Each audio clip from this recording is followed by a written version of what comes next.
What's up, everybody? This is Tony Lopez, and excited for episode number 1 of the podcast. We're going to be deep diving into a friend of mine's business today.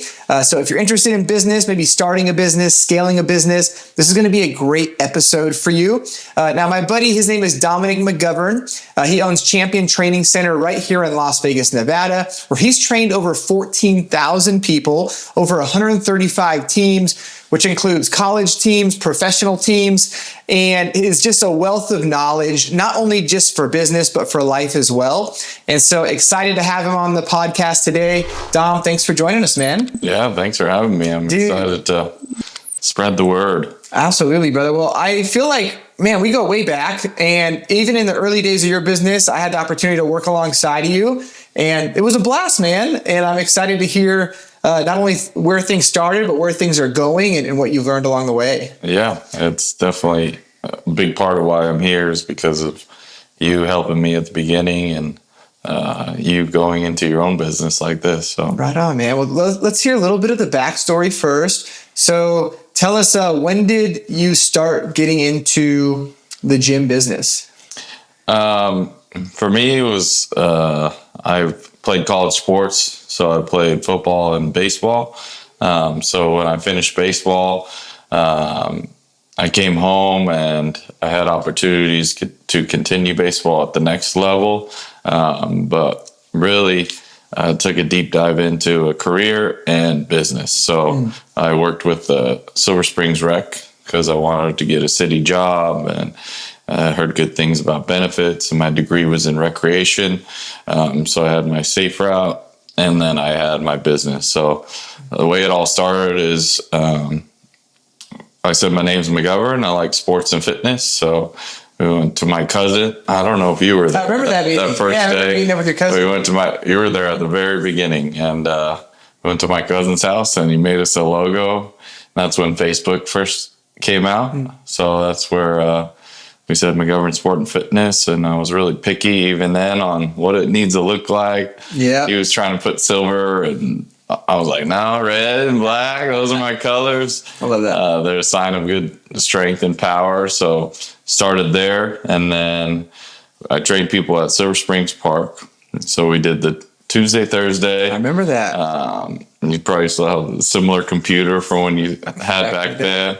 And we try to invite regular adult fitness people to the park. So we had a Facebook page, and that's where I was doing my runs every day, where we were going to 24-hour fitness and doing our lifts, and then started there in the park. And then once I built it up, just enough money to make to get equipment, I went on Craigslist and I bought $1,000 worth of equipment. It was all the way in Las Vegas High School. My dad's like, okay, we'll bring the trailer. And I bought like $1,000 package of a bench, a squat rack, a cable machine. I thought I had 24-hour fitness. So my dad, he had a landscape company. So he was a big example of like what business can be. And I really wanted to name it McGovern Sport and Fitness because we grew up in a family of 9 kids, and we always had good work ethic and character. My dad just went out in that 110-degree heat, for 18 years. So there wasn't anything that I thought could stop me, and I knew I was passionate and a leader.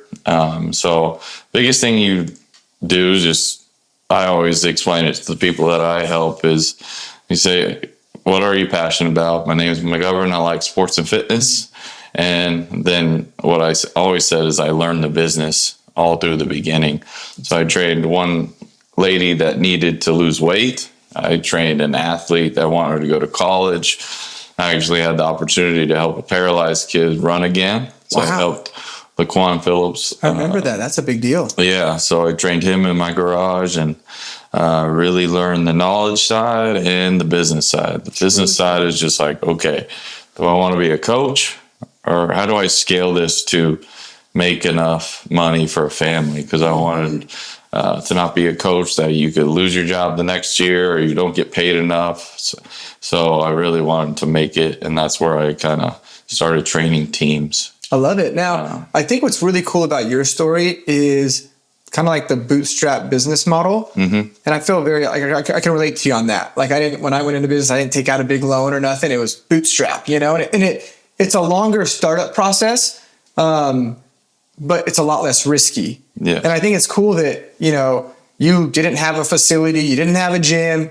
We were training at a park. That's how you started. You did natural or organic marketing. Were you paying for ads and all that? No, it's just more like natural and just word of mouth. Nope, just all on Facebook, invite. Then I thought the secret code was to tag all your friends. So go to their friends on Facebook and just started the Bootstrap way. Our family is born off of Bootstrap. My dad never paid for our car, college, because he had 9 kids. So you build this, you're just in tune with, okay, if I want to make this happen, how am I going to make the money to make it happen? Yeah. Just like saving up for a pair of shoes, and a big thing for me, why I didn't go to a big university to continue to play baseball, is because I was in tune with that financial situation. Like, okay, if I go to the school, I get a 50% scholarship and I got to pay $50,000 still. How am I going to start my business there? So I felt like I had a head start. I was my parents were paying for a house. I was still 21, 22. So I was like, this is my opportunity to really build something. And just really notepad and paper at the beginning, and never planned on borrowing a dollar. But the journey building it up is something that really shows how the Bootstrap way, how it built up, because it does build slowly. And then you learn how it can grow even quicker. Yeah, it's cool. And I feel like with you, you also started really lean, which is like a big lesson I've learned, especially in like the last 2 years, like the importance of having like a lean business and not getting overwhelmed with too much overhead, especially early on. Like I feel like down the road, you may have enough of a foundation where, okay, now you can start to take on maybe more overhead because it's going to lead to more income or profit. Yes. But I feel like in those early days, I didn't have a lot of money when I started my business. Like I spent all $3,900 on my first container and I had 0 cents left after that. So I couldn't, Like I put it on my parents' property, similar to you doing the gym in your parents' garage when you started, and you use the park, no overhead to use a public park. So it's just cool to see how early on you were able to start your business and it was able to pay bills and you didn't have a ton of expenses. I think that's like a great example for other people that are trying to get into it. Yeah, there's the stepping stones you can do.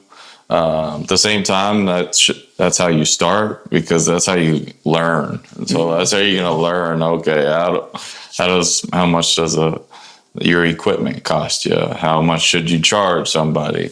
The best thing about overhead is it teaches you and gives you a plan for how much you should charge. That's a great point. How you sell.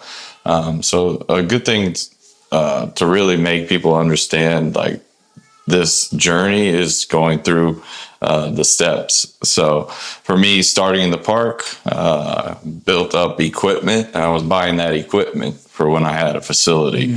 So at the same time, I always was looking at small warehouses and stuff like that. And during that journey, I started with teams. So I started with the Green Valley Volleyball. I worked with their women's team. It was like 60 something girls. So I made like 3,400 or something like that. So I was like, okay, if I have 10 teams, make $1,000 off of each, I make $10,000 a month. That's cool. I can schedule them 1 time a week or 2 times a week. That's great. And make $10,000 a month. And then when I look at facility rentals, I was looking at like $2,000 to $5,000 at that point. Yeah. I thought it was definitely a reality. So I got my third team, which I Facebook messaged the pro indoor soccer team. It's called the Las Vegas Legends. And I had an opportunity for a meeting, and I always remember that meeting. I still have it with me. I almost brought it with me today, but it's a little bit beat up. The collared shirt that I wore, I dressed up real nice. I even took some pre-workout before that meeting because I knew it was my opportunity. This place was the Las Vegas Sports Park. It had my dream facility. It might have been like the first Vegas pro team even or something. I mean, there wasn't really pro teams at that time in Vegas. Yeah, it was known, and I knew it because of our friend that we went to high school with, Kevin Geary, that passed. He was on a Las Vegas Weekly with his face, and I was like, dang, if he can do it, I can train this team. I know I've always had confidence in my training ability, creative ability to create a cool workout, especially for athletes being athletes. So I got the meeting with them, and they wanted us to try a session with the team. So I showed up to a soccer indoor team, and I played football and baseball with guys that were a lot older than me. So at that time I was 23, 24, and training 30-year-old, 28 to 32-year-old soccer guys that wanted to continue to live their dreams. So I brought out all the stops. I brought my good friend Ryan Barraza's dad. He was a soccer, coach. Yep. I brought James. He was a motivational speaker. I remember. And we created this thing. So we had that team do everything from pushing cars to doing rope pulls to everything, just to really change the mindset and really take a deep dive into it to flip the script. I was that loud, passionate, demanded respect. And then you had a motivational speaker that could really make them do different exercises to strengthen their mind in hard situations. So that was the first team. And I traveled with them. I drove with my own money to San Diego to show up to the games. And then they paid for my travel to playoffs to Mexico. Wow. One funny moment was we were in playoffs and I was a young, passionate dude. So I had no filter, So funny stories, we're at the hotel in Mexico and we're doing our pregame meeting and I'm in there and mother, F this. You gotta have more. If these were my brothers, you gotta effing fight for them, And the goalie comes up and he's from Spain and he's like, your words are beautiful, but just if you don't cuss, just don't cuss. It would help. It would help us a lot. It would show you're mature. Yeah. So I demanded respect more than anybody with them because I knew they needed to listen to me, and those guys could just turn the other cheek in 2 minutes. So another story from that trip was I had a room with the guys. So I had this 6'4" African-American guy. What was his name? His name's Uzi. I played with Uzi growing up. Yeah, so Uzi's defenseman. He's doesn't take anything from anybody. And Uzi's 6'3". So we had 2 beds. I was the coach. I'm 5'11". So the other guy was pretty short too. So he's like, no, you guys could sleep in that bed. I was like, nope. Coaches got the bed. So I made him sleep with other guys. Dude. That's too funny. So 8 months later, that owner of that team brought me to this facility by where Raider Stadium is now. There's no Raider Stadium, but it was a big industrial area. We walked in and it was an old hockey arena. And it was a size of a football field, I always say, 24,000 square feet. And he's like, would this be good for your gym, for your speed and agility in classroom? So I spent the next 15 months. It took about 3 to 5 months, but I was still working in the park. So I was faking it till I was making it. I said I had, 10 teams, 15 clients, and I wanted to move them into this facility. And that facility I did the 30-day gym design online. And before the night ended that night, I had it all designed from paint to turf. So they went in and it took some time, but I was there every day to facilitate the painters, the flooring, and get it to a point where I could tell my clients, come on in. And I was on Facebook marketing that whole time. And that was the beginning phase of money. So any money was good for me. I made like $3,500, which was like a lot for me coming out of college. And I used that money to buy equipment. So I took the equipment that I had, and then I bought 3 racks. They paid for the floor, the big expenses. I had a TV. I brought in some extra furniture that they already had in the facility from the previous one. And then I spent the next 7 months. I was there every day. I worked with over 25 teams in the first 7 months because I was cold calling everybody. And I was like, come try a free session. And that's where the name Champion Training Center came in. And that was like, how do I speak to the bigger audience and get all these teams in? So I met with that guy who brought me into the facility, and he's like, what name could it be? McGovern Sport and Fitness doesn't speak to the bigger audience. And he said, Campeon. And I was like, all right, champion. So I was like, I need to think, work, and play because I was big on mindset. So we wanted to build sports psychology in athletes. So you do different ways with younger kids compared to older. And then your strength and conditioning. So we had a strength and conditioning area, a classroom for mindset, and then we had our play like a champion area. So a full field. So we had a lot of soccer teams because they were interested in that indoor soccer feel. And I built up probably 15 group fitness clients and probably 10 teams. But it was really hard to just hook them because I didn't know the business side of contracts or how do I get them in the door and then keep them there. Now, so I missed a lot of opportunities there. Let me ask you this. So I love the story, dude. So I love that, you started off at the park. From the park, you went to your parents' house. You faked it till you made it, which I did as well. Like I remember starting the business and I launched the website the day after I finished, or not the day after. We basically had a video that was going to launch on YouTube. Say it was going to be like on Tuesday. Well, Monday I finished the website. It went live. Video went out the next day and it looked like, man, it's the real business, but it was just me at my parents' house with this one container. And so I think it's cool. You're in your dad's garage, you're at the park, and you land this awesome deal, not only to train this, what I think is maybe the first professional team here in Vegas. It's a huge deal. And I remember seeing Kevin on the cover. At that time I was doing in-room dining and I would deliver people's food into their room. And I remember the Las Vegas magazine, whatever it was there. And I'd see Kevin on there in every single room. And I'm like, dang, this is a big deal. This team is cool. And so, not only you training them, but now you actually, an amazing door opens up. And I remember going to the facility, dude, it was state of the art. He must have dumped in hundreds of thousands of dollars or something. I mean, that was really an amazing facility. And for you to now be there. Now, I want to note this. You went to school, not for business. And your experience, while you grew up in a family around business, you didn't have like a formal business training experience up till then. No. And I can relate a lot to that. I think there's a lot of people out there and probably a ton of people that just go into business that way, And so those first few years end up being a lot of business education.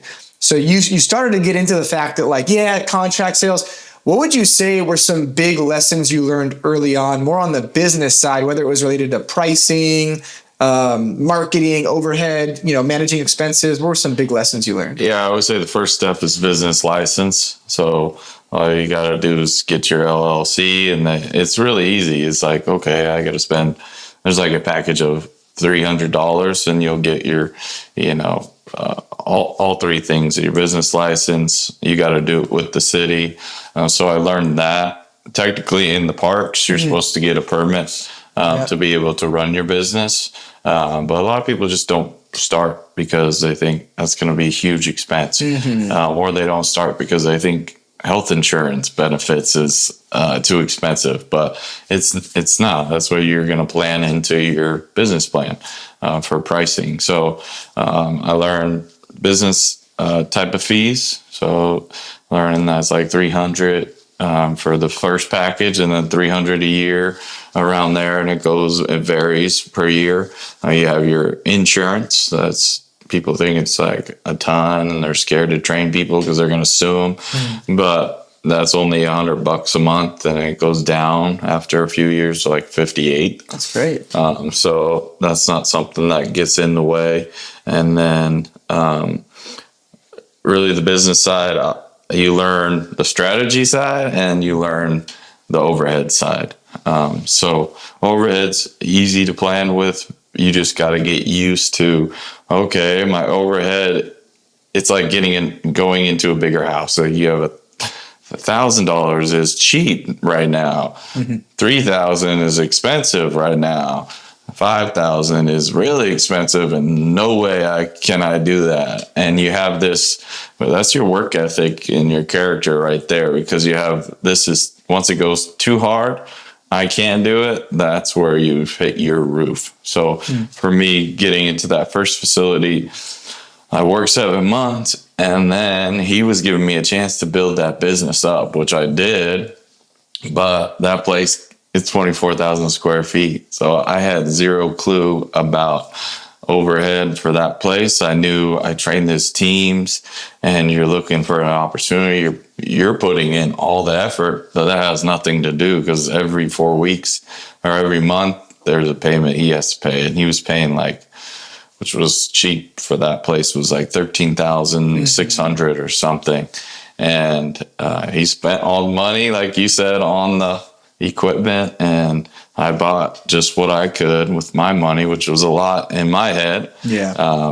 But he came to me after 7 months, and they weren't showing the same work I was, like being there every day, because he had his other facility, which is understandable now.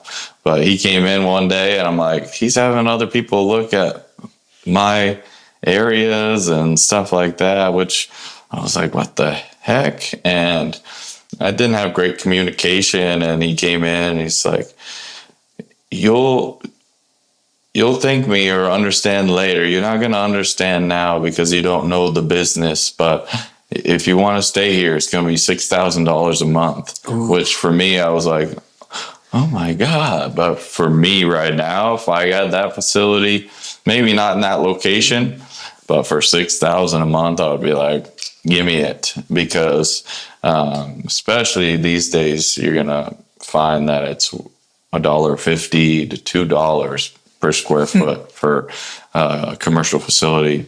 But he said that, so I was still passionate, immature, and unknowledgeable in the area. So I was like, get me out of here.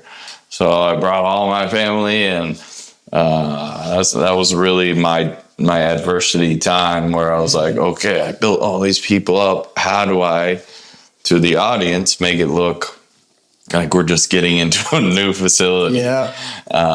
And they didn't like the location as much. So that was my goal, was to get it closer. So I went to Longevity Sports Center, met with those guys. I went to every facility, and then I pulled up on Sunset, where people watch the airplanes land, and Landon Boakley, which is one of the big real estate guys now that has transformed his business. He was a commercial real estate agent. So I met with him because he was one of my buddies, and he brought me to this vacant facility on Sunset. And he said, yeah, this could be yours. It's available for $5,000 a month. But here's I can't do that. $15,000. You got to pay 3 months up front, because you don't have any credit that you've done in the past for paying for these places or anything. And this guy owns the LA Kings that runs Majestic Real Estate. So they said you have to do that. And then they said the one next door was going to be vacant. It was like a jiu-jitsu place. It was a Ricardo Cavalcante jiu-jitsu. And they said it was vacant as well. And I was like, what? It's not vacant.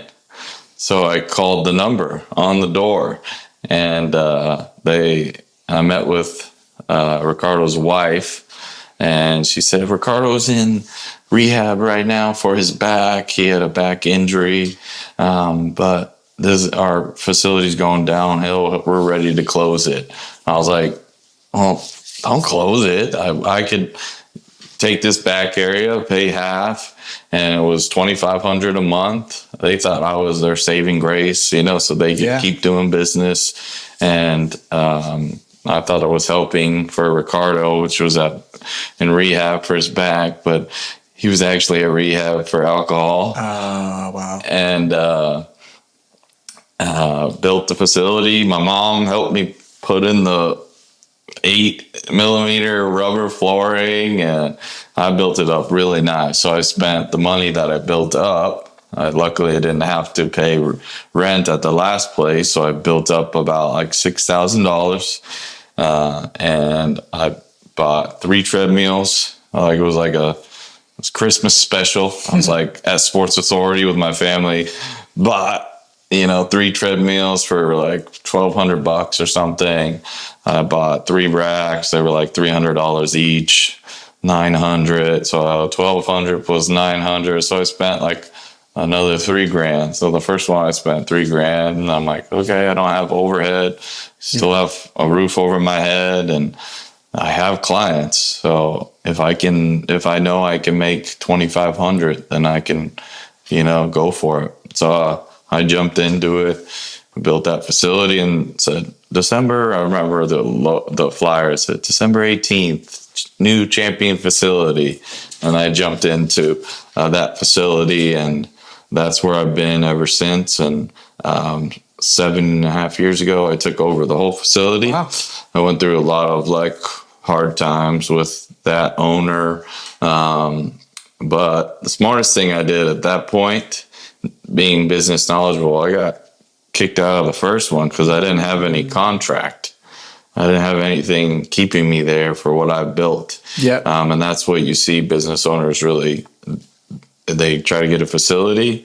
I've seen big, good businesses get into a facility and then they have problems with the owner. They won't pay for something, or they'll just kick them out.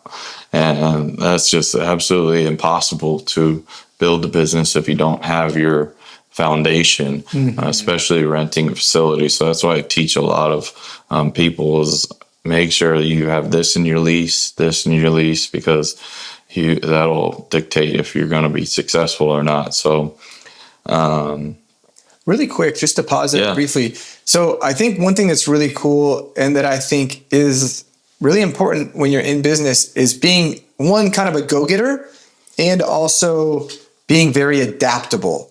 So I think your whole story is just one of being adaptable. You get in this new facility, it's massive, it's epic, and a curveball happens, and your rent goes through the roof, and you're like, now I got to move, right? Like that's a big deal, especially like you said, you've kind of probably created a little bit of an image around like, hey, this is our place, and how do I help people understand why we're changing and seeing it positively, but also to see like your willingness to be scrappy, you're looking at this property that Landon's showing you and you see one next to it, and some people might see it and not call, right? Yeah. But you were willing to make the call. I remember when we had a similar story where we were at a warehouse space, and we were taking up space outside in the front of our warehouse. Yeah. And the property manager was not a good dude. He was terrible to work with. He comes over one day storming, yelling, so upset at us. And anyways, long story short is we just had to get out of there. It wasn't working. And I remember the way we found the next spot was I was driving one day and I saw this property and I saw a big open lot.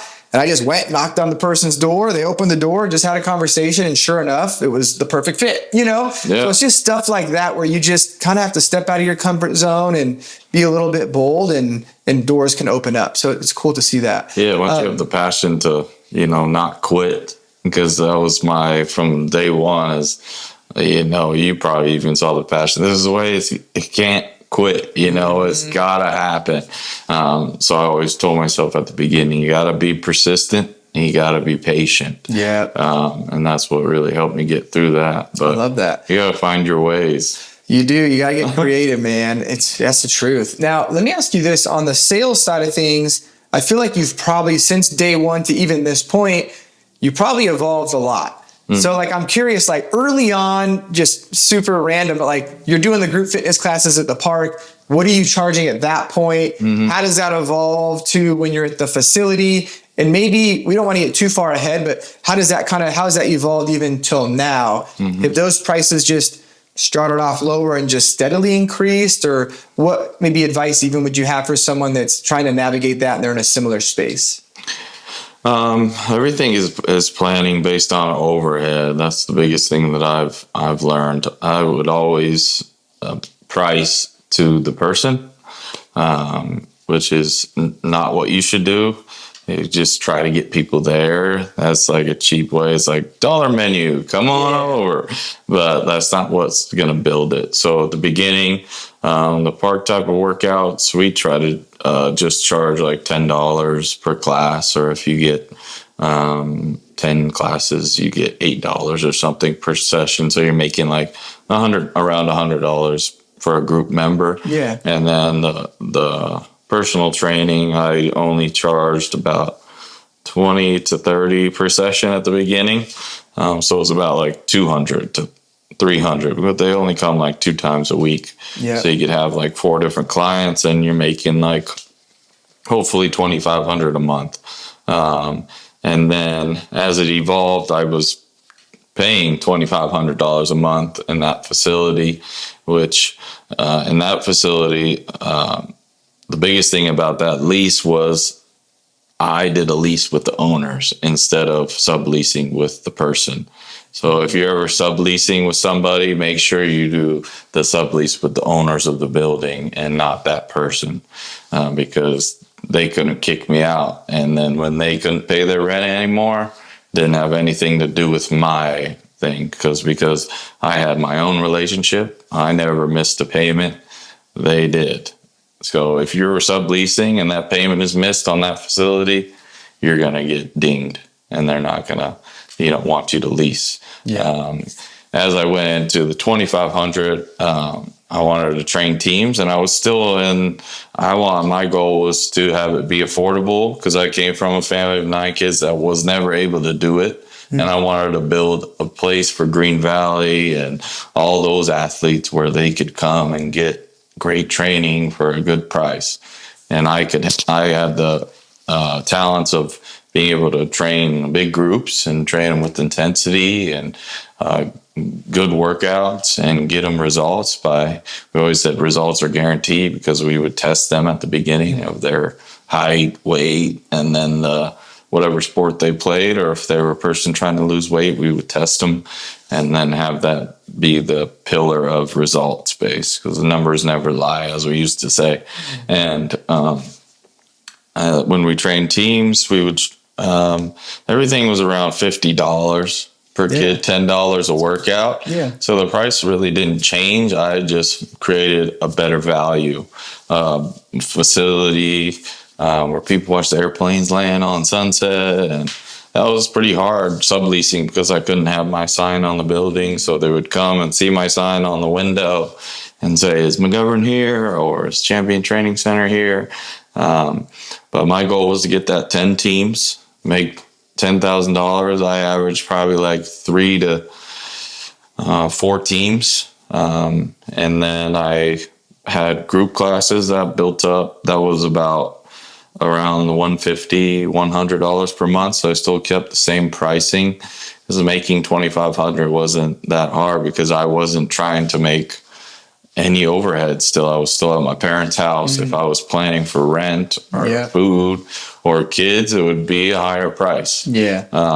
And once I got to the next level of taking over the facility, it was $5,000. It started out at $4,600 per month, and now it's at like $5,300, like 9 years later, which is just a 3% increase with a few years where I, added, but you don't see that type of price. My place is 5,000 square feet, and they let me add 1,000 square feet in the back where we built that. So 6,000 square feet for under 6,000 is not what you see anymore. So once I did that, I felt the pressure. I felt like I needed to add an employee to be able to have 2 different classes at the same time. So I added my little brother, Philip, and he worked with me for 7 years. Yeah. So he worked with me for 7 years. We trained CSN, we trained the Legends, we trained a lot of youth teams. Our area was small, so it had like a youth feel to it. So bigger teams were a little bit harder, but we had a back area where we could do both. But it targeted a youth audience, so we had a lot of youth baseball teams or soccer teams, those type of things. And your area is what's huge for the business. So for me, I went to a new area, so I wasn't getting as many soccer athletes because they liked where we were at before. So I was getting more baseball, adult fitness. We were on the street, so it was easy to access. So at the same time your overhead changed, your client base changed. And that's the best thing I always recommend is if you're in a field, don't pigeonhole yourself in just, if you're in construction, just tiny homes. Like you have 3 different types, you know what I mean? Or you have 3 different clients to reach out to and market. That's really good. So for me, the marketing went up at that time too. It was adding a Facebook ad, or I would get the calls for ad agencies and like, should I do this? Or, but one of the big moves that I made at the beginning is when you have growth, you got to be able to source growth. So there's software systems in every business now that are huge. And I was getting calls by this MindBody company. It's a software system for gyms when I was at the park. I was like, I'm not there yet, because they can schedule, email, payments, everything. And I've had MindBody since the beginning as well. So that's why I know I've trained 14,000 people, because I can look in that system. I've trained 135 teams because I have 135 enrollments. Great. That I've done. So it allows you with the software system to source that marketing, payments, emails, and then when you need your numbers for reports for the year, when you're doing your taxes, it's just out of sight, out of mind, so you can focus on the business. So now, after that 7 years, we hit the COVID mark, and that was definitely the biggest test for the business. That was a time where I really thought it could, go downhill. I'm not a person that really focuses on like the negatives of situations at all. I always say don't focus on the problem, focus on the solution.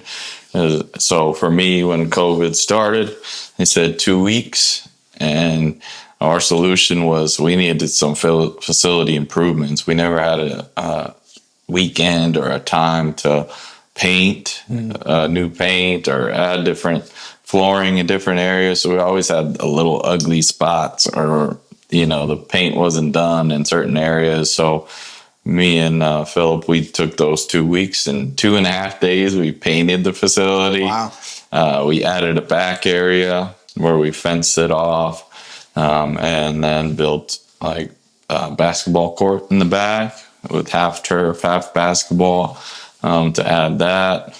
And then 2 weeks turned into basically like a year and a half. So you had your grant that you got for the business in that time. So I was like, at the beginning, I was like, oh, okay, I can get a break. I can get the money we need. And that was good if it was like a month or so. Remind me, were you guys totally shut down the gym space? Like you couldn't take on clients, or how was it at that time? So at that time, we had about 10 teams. So we hit our goal. I was ready to open up to the next facility that I first looked at. Wow. And that was going to happen in March. And March is when the COVID started. So luckily I didn't do that. And so we had 10 teams at that time, and the team shut down. So having the team shut down, we had about 80 to 100 people on like auto pay monthly, and our teams would do 6 months at a time. Wow. So I couldn't just go in the system and just like, oh, stop auto pay. So For me, we offered the park. So we had our regular clients that pay like 150 to 300 and come 3-4 days a week. So we moved them to the park, and then I worked in the facility just to be able to do improvements and be able to. I had some friends come and work out because everybody was looking for a gym, and then it was the time that I kind of took advantage of for a break, but it just turned into too long of a break. So I started getting messages about the auto pays and lost relationships with those teams because we couldn't do anything about those contracts that were in place, and we still had to pay our rent in our head. So what I regret is not trying to get more grants from the city, because you can get grants from the government and the city. So if you're in a situation like that, you can look up Clark County or whatever county you're in and look up for those people that help with those type of things for small businesses. And I think just a real quick pause there, like that's been something that has saved my business. Is going through COVID was terrible. Like no one was going to spend 50 grand on a tiny home at that time. I don't know, just like sales literally like were flowing and it just stopped. Yeah. Like everyone had their hand on their wallet, wasn't going to be spending money on stuff. And we've never had this happen, but I remember the next 3 months we didn't have a single sale happen. And we had to get creative and had to figure things out. But thank God that we did apply for the PPP loan. We got that. When we did the EIDL, or the PPP loan got forgiven, so that was great. And then the EIDL loan was like kind of functioned as a line of credit, so that allowed us to build inventory during that time, even though we didn't have anything going on. So we could keep our team and keep everyone doing stuff. And then they had the ERTC, which if you had employees at the time, they were going to pay you for that. And we're still waiting for that check. Ironically, it's 2024 and we haven't gotten it yet. But I called them like 3 months ago and they're like, yeah, they're taking longer than usual. I'm like, all right, cool.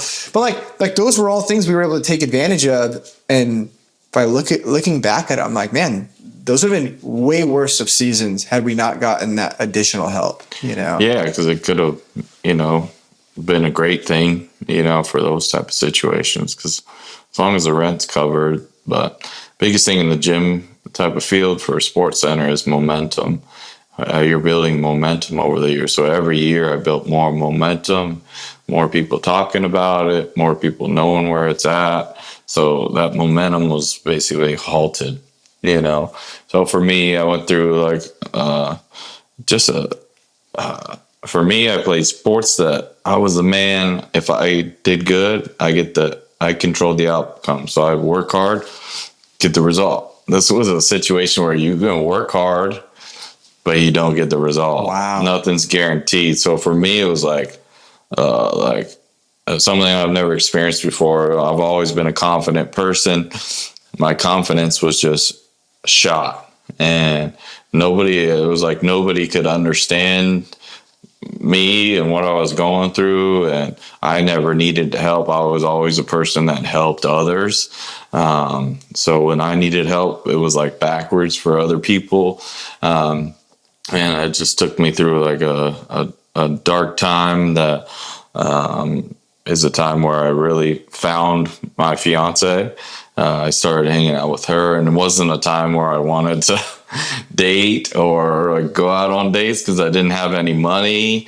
You're getting like notices like, oh, I remember the first time that my owners, I just would drop off my check and they said, oh, your check didn't work. And I was like, what do you mean? Because last I checked, because I was trying to ignore the situation. Last I checked my bank account, I got that loan.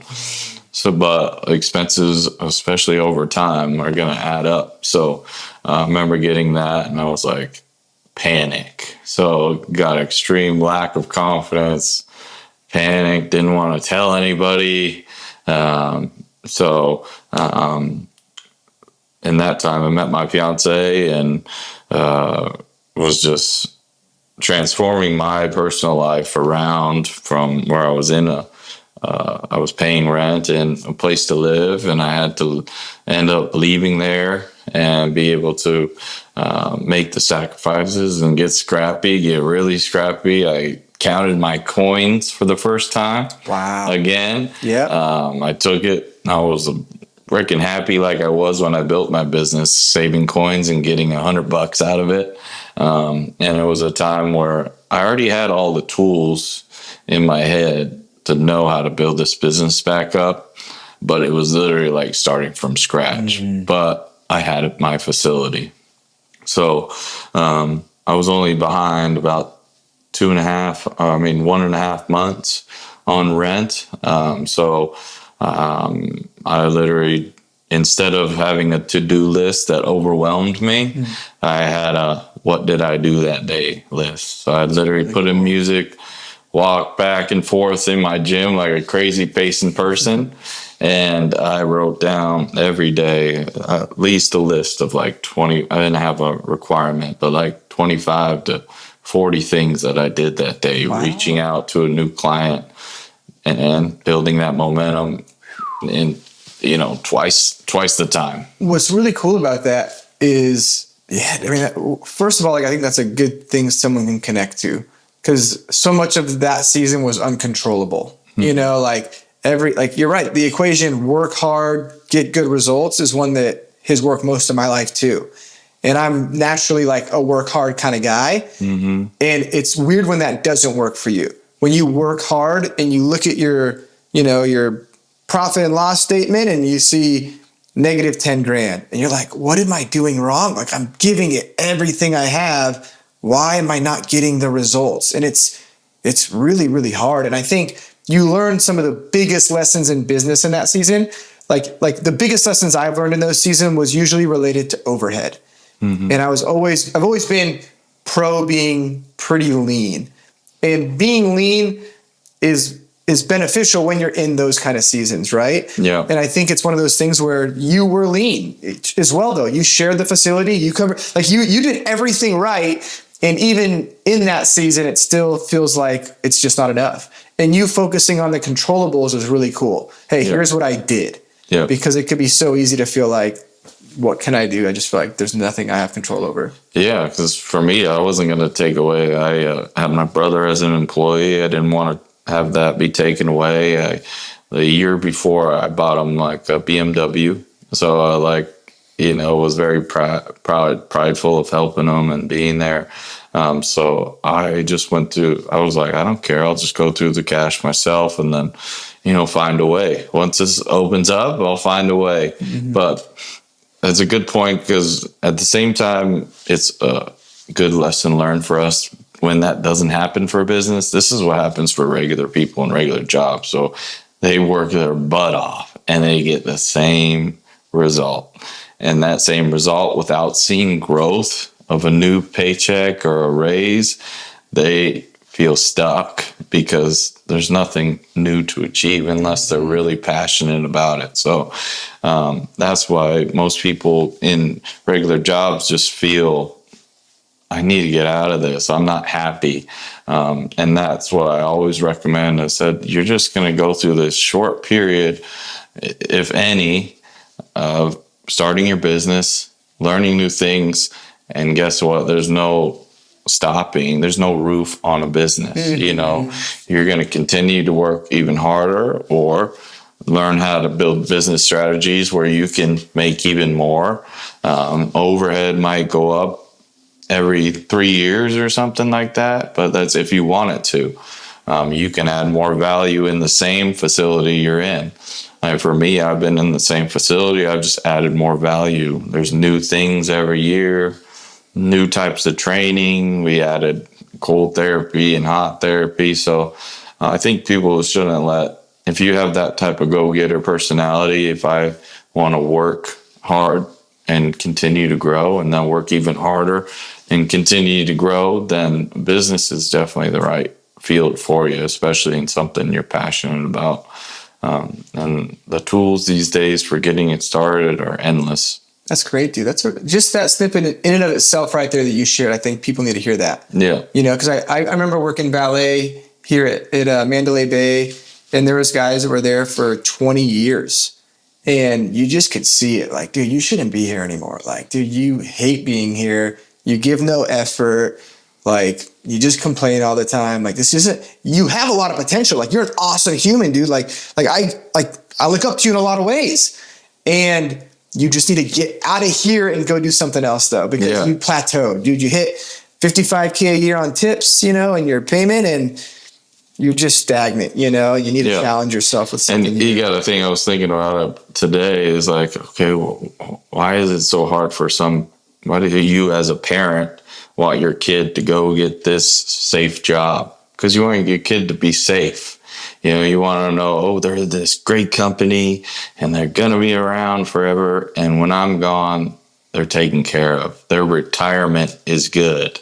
Their benefits are good. And that is what we're all going to be like as parents. But it takes a person with the self-will that I always say the greatest power is willpower, and self-drive and self-motivation is a big new thing coming out. And people are feeling that urge to start their own business even more. Parents are still going to be that, protective. My parents are like, okay, you can get a job with the city like your brother-in-law and do that. And I just had enough stubbornness and passion for what I did and myself to know that, I can do a lot more, and I want to help my goal always has been to help as many people as I can. And, this year our goal is to help another 6,000 people to get up to 20,000. So in my lifetime, the biggest thing is to know when I'm on my deathbed that, when they say my name, I said it in my I Am Champion, I want people to say Dom McGovern did something good in this world. Do you know what I mean? So in personal relationships, I help many people get through drugs and depression, paralysis. Those are the biggest thing that I take pride is Love that. Bringing people out. So it's the same thing I take pride in for my personal relationships with people is who's been there, when those times, were hard. And if you got one person that believes in you, you're going to do it by yourself. So just have that willpower to just go for it, because there might be hard times, but you build up the tools more and more in business to build this confidence and be able to swerve left or right, in those hard times. Yeah, there's something you said there too about parents want you to be safe. And I get that, right? Like you want to see your kid okay. You don't want to see them in a bad situation. And I remember hearing a quote one time, and it was talking about, or it wasn't a quote, it was a study they did, and they interviewed a bunch of people that were older, that were already retired. And they basically asked them, what was the number one regret that you have in life? And the number one regret they had is they said that they wish they would have taken more risks. And I think as much as our parents want us to be safe, like at the end of the day, playing it safe could be costly. And I think there's even a risk in playing it safe and missing out on everything that could have been. And so I think being calculated and taking risks and knowing when is the time to jump and go for it. But definitely, I feel like there's so many of us that, myself included, there's things that I need to just jump out and do. For me, during the COVID times, I was always on time with my rent for 5 or 6.5 years. So I took lots of pride in that. And when I wasn't, I've always viewed this owner and company as, oh no, it's like the government. It's like the police. They're going to just lock the doors, kick me out, and then I gotta go restart. But the people that are above you are still human beings. They still built themselves up to that point, and they understand what certain situations are. So if you're, don't be scared that, they helped me in my situation where I could pay my rent for that month and pay off my owed months that I had before. And they just appreciated that I was the person that paid, because there's a lot of people that just didn't pay at all, and they couldn't do anything about it. So, don't let that stop you. Even if you take that jump to the next overhead and the next overhead means you're going to the next level of making money. But as long as it's calculated, and you're going to get there, you just got to know it comes with more work. And if you don't have that time, you got to know how to become a leader. That's great, dude. Now, walk us through a little bit. How did you get out of COVID? How did you make it through that? And where is Champion Training Center heading now? Okay. Getting out of COVID, it was just really one day at a time.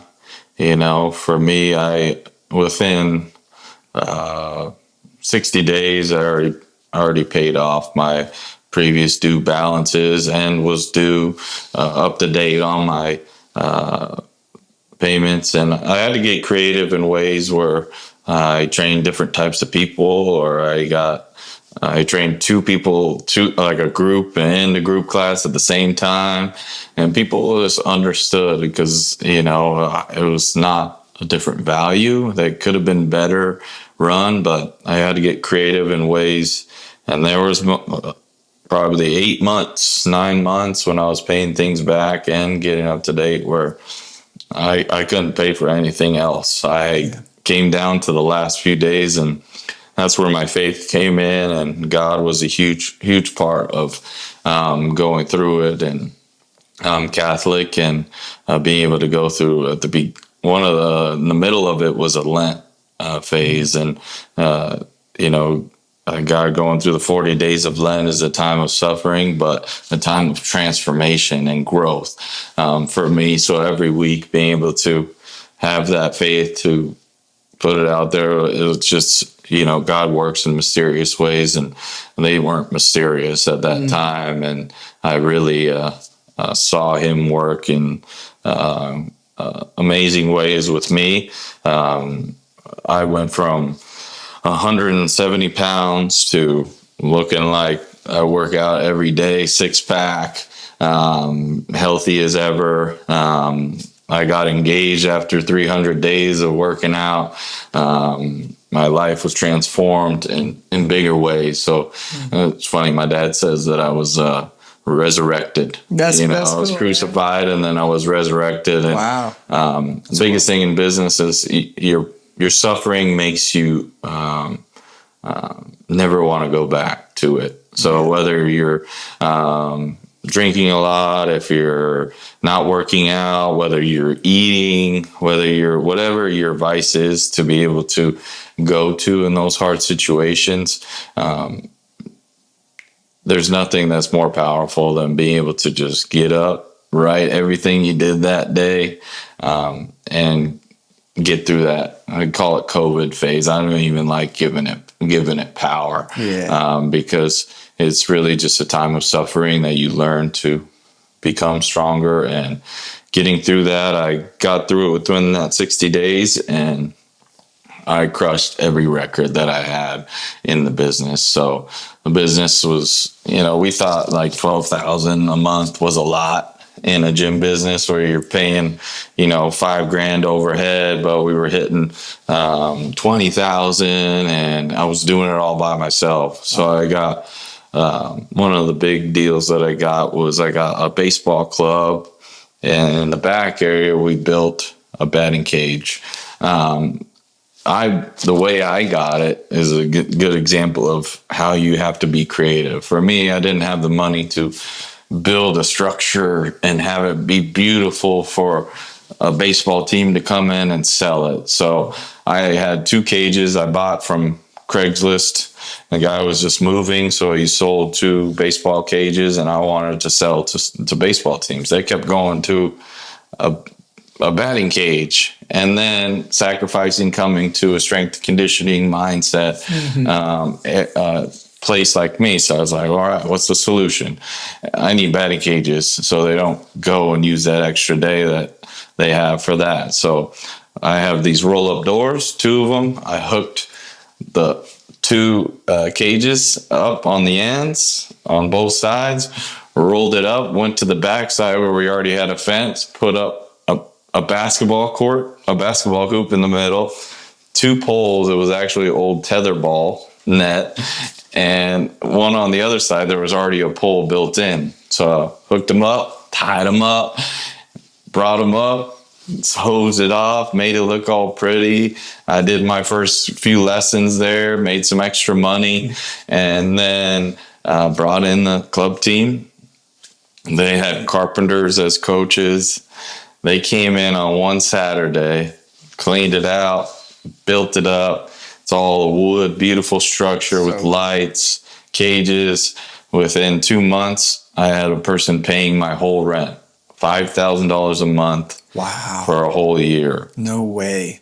And that's where I thought God was like, oh my God. I literally never had the burden off my back. It wasn't somebody taking over my lease, but it was like somebody taking over my lease. I said, I don't care how hard I have to work. You know, this person's coming in with 85 kids. I have the perfect project for me. 85 to 100 kids. I had 5-year-olds to 7-year-olds. I had 8-year-olds to 10-year-olds. I had 11-year-olds to 13-year-olds, and I had 13 to 14. And I had once a week, each team come in, built them all up. I prayed for this type of moment. That's like a project for, okay, what's the growth in 6 to 7, mentally, physically, and skill wise?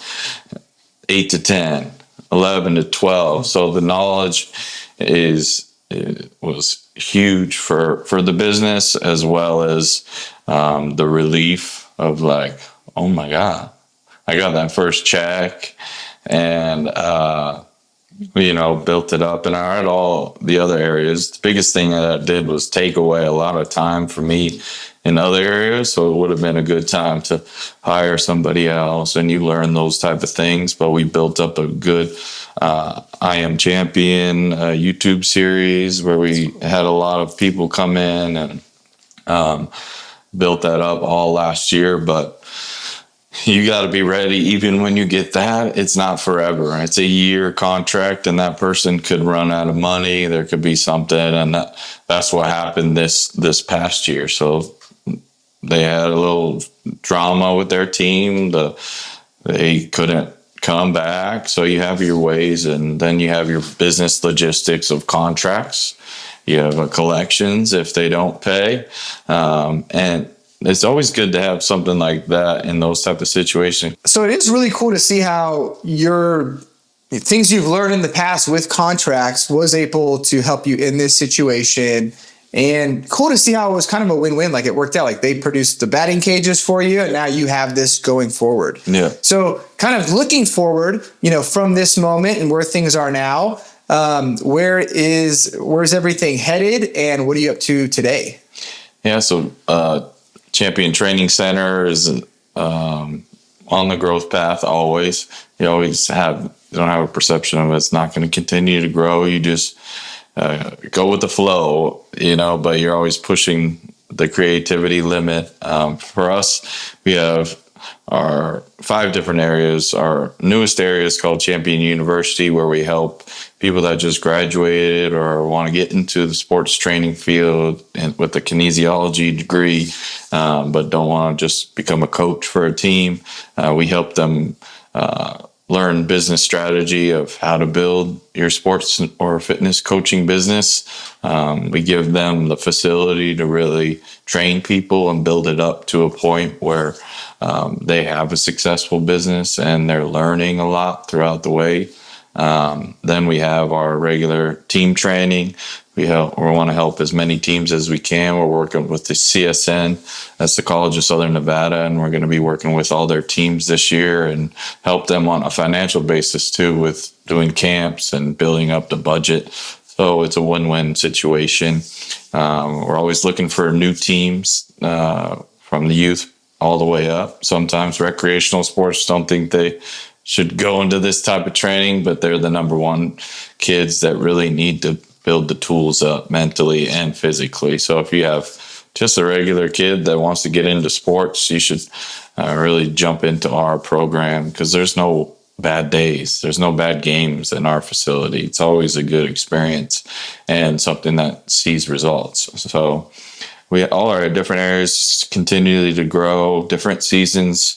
You got to know your different seasons in your business. So we know the seasons of the holidays go a little bit down, and it pumps back up in the spring. So being able to forecast that for your business is key. And that's what we've learned a lot as I was growing, really just what day to day, but being able to forecast after you've been in business for a few years is something you have to go a couple of years to see. I want to interject there because I feel like that's a really important point. And I think I see it in two areas.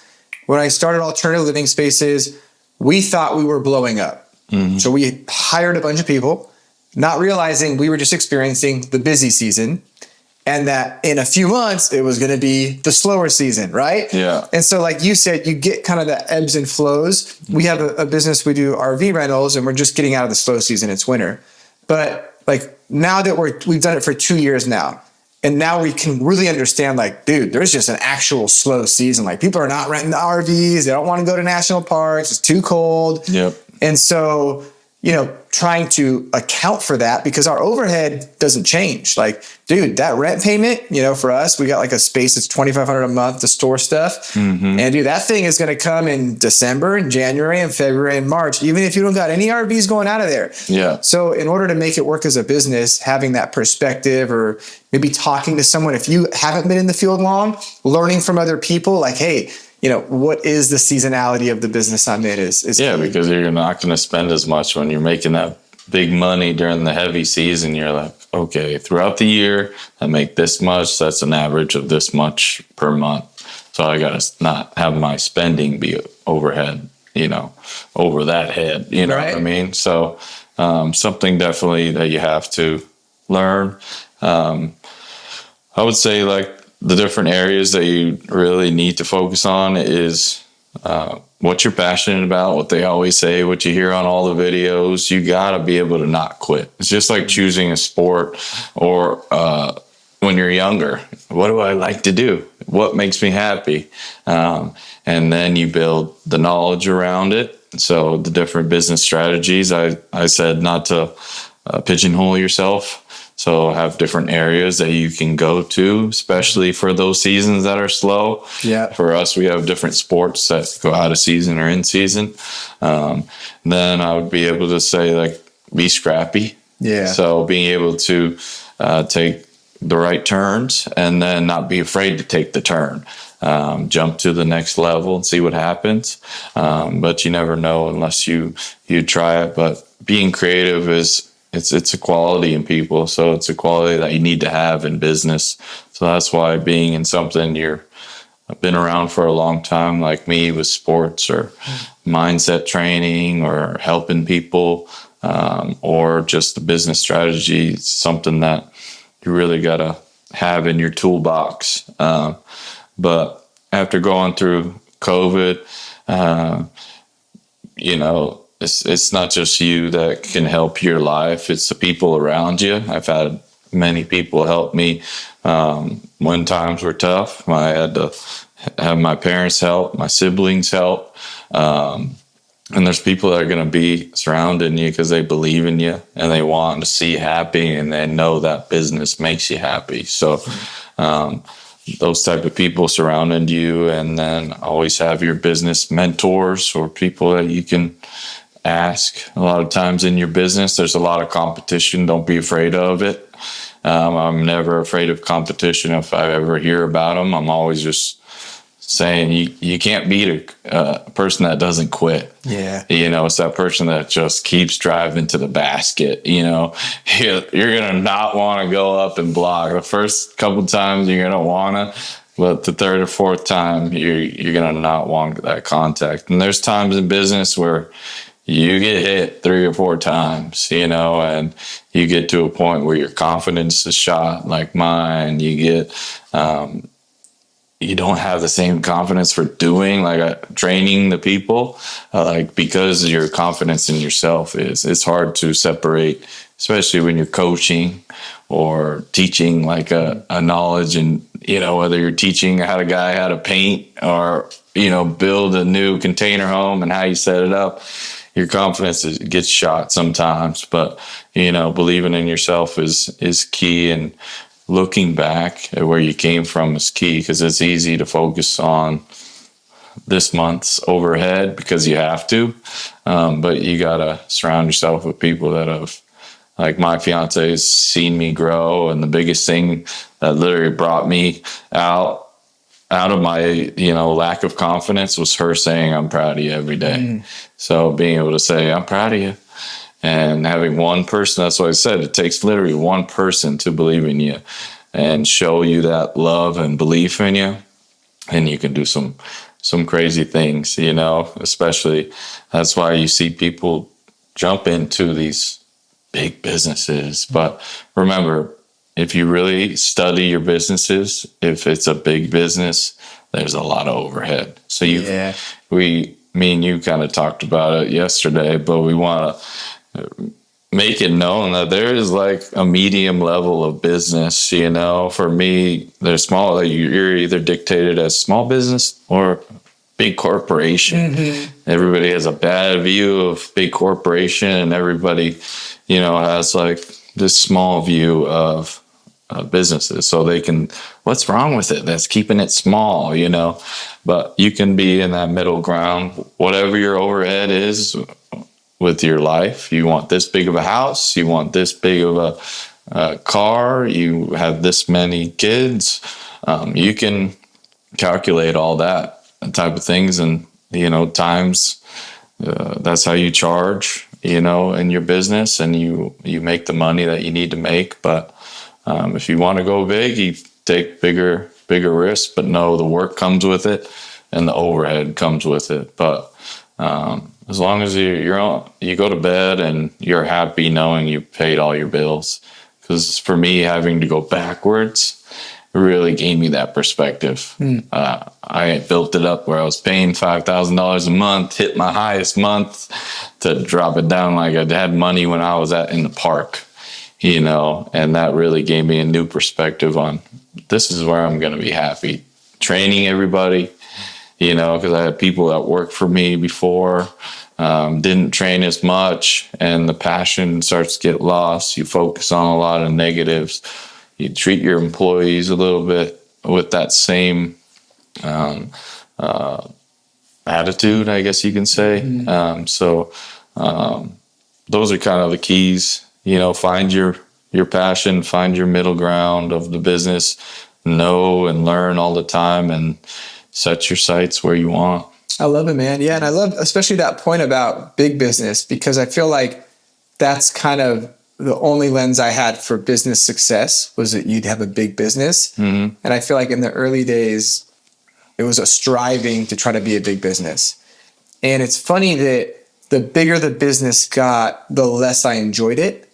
The more stressful it was. I don't know, like for different people, there's different fits and different things that can work. But I noticed for me, it was scaling back and basically making the business smaller, so to speak, that has made it 20 times better. Like better profitability, less stress, more enjoyment. And I would never trade the way I have it now for the way it was, So Gotcha. It's just so interesting. And that's what you learn. That's what I learned from my dad's business. He was perfectly content with keeping 2 employees. He knew how many properties he wanted to take care of. If he needed extra jobs, he got extra jobs. And he kept that same thing for 18 years, with my mom being his office clerk one time a month to send invoices out and get checks. And I don't remember. There was times probably financially that they had debt or they were in trouble. But, for me, I've only had debt like one time, but now I'm into, getting capital to, for those slow seasons, and then, paying it right off, build your credits, and then they keep asking you to get more, but you got to know your right strategies for getting any capital to invest in new employees, but have a plan before you kind of set your sights on getting anything. That's great. Yeah. Well, Dom, I really appreciate you hanging today. It's cool to hear the story, the full from very beginning to where you're at now, man. Super inspiring. I know there's going to be a lot of people that listen to this story, and whether they're in the gym space or not, like what you're saying really applies. So thank you. Yeah. If you feel like you're a underdog in business, you're not. Just go for it. And I appreciate you having me. And now, how can people just be in touch with you or follow you or things like that, just in case they want to learn more? We're on Instagram at Champion Training Center. We're on our website at championtrainingcenterlv.com. You can find us on YouTube at I Am Champion or Champion Training Center. And you can walk through my doors on Sunset where people watch the airplanes land in Las Vegas. And you can, we always say make your dreams come true, whatever they want. To get in shape, to get your kids in shape. It's a place for the family and people with true passion for their lives to come and, live the life they want. I love it, dude. Well, thank you guys so much for tuning in to today's episode number 1. I hope you really enjoyed it, and I look forward to seeing you on the next one.